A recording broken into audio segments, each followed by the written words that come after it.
BNP জামাত ও এনসিপির মধ্যে তৈরি হওয়া দূরত্বকে কাজে লাগাতে চায় মাঠের বাইরে থাকা আওয়ামী লীগ, এমন দাবি উঠেছে রাজনৈতিক মহলে। প্রশ্ন উঠছে, তাহলে কি বিরোধের ফাটল ধরেই আবার রাজনীতির মাঠে ফিরতে চাইছে কার্যক্রম নিষিদ্ধ দলটি?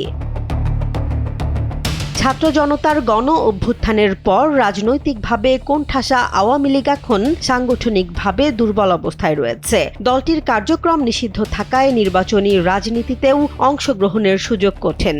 সামাজিক যোগাযোগ মাধ্যমে কয়েকদিন পরপরই দেখা যায় দলটির বিভিন্ন অঙ্গ সংগঠনের মিছিল, আর এতেই গোপন সাংগঠনিক নেটওয়ার্কের মাধ্যমে তারা বিএনপি জামাত ও এনসিপির মধ্যকার বিরোধকে আরও উস্কে দেওয়ার চেষ্টা করছে, এমন দাবি বিভিন্ন সূত্রের।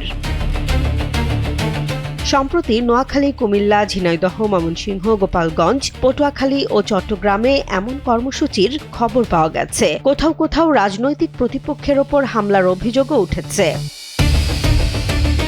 রাজনৈতিক বিশ্লেষকদের মতে বর্তমান পরিস্থিতিতে বিএনপি জামাত ও এনসিপির মধ্যে মতপার্থক্য বাড়লে সেই সুযোগ নিতে পারে তৃতীয় কোনো শক্তি।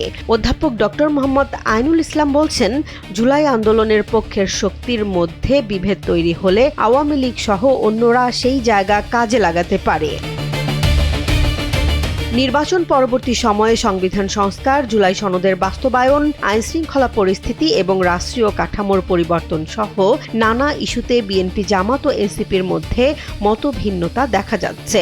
সংসদ ও রাজনৈতিক কর্মসূচিতেও একে অপরের সমালোচনা করছে দলগুলো। তবে এই অভিযোগ নিয়ে দলগুলোর মধ্যে রয়েছে ভিন্ন অবস্থান। বিএনপির পক্ষ থেকে অভিযোগ করা হচ্ছে, কিছু রাজনৈতিক শক্তি পুরনো আওয়ামী রাজনীতির ধারাবাহিকতা বহন করছে। অন্যদিকে জামাত বলছে, আওয়ামী লীগের বিরোধিতা এবং সরকারের সমালোচনা এক বিষয় নয়। তাদের অভিযোগ, বিএনপি আওয়ামী লীগকে রাজনৈতিকভাবে পুনর্বাসনের সুযোগ তৈরি করছে।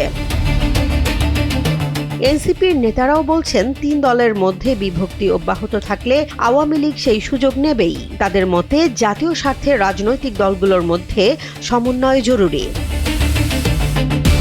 সব মিলিয়ে বাংলাদেশের রাজনীতিতে বড় প্রশ্ন, বিরোধ আর বিভাজনের সুযোগ নিয়ে কি আবারও মাঠে জায়গা করে নিতে পারবে আওয়ামী লীগ, নাকি নতুন রাজনৈতিক সমীকরণেই নির্ধারিত হবে দেশের আগামীর পথচলা?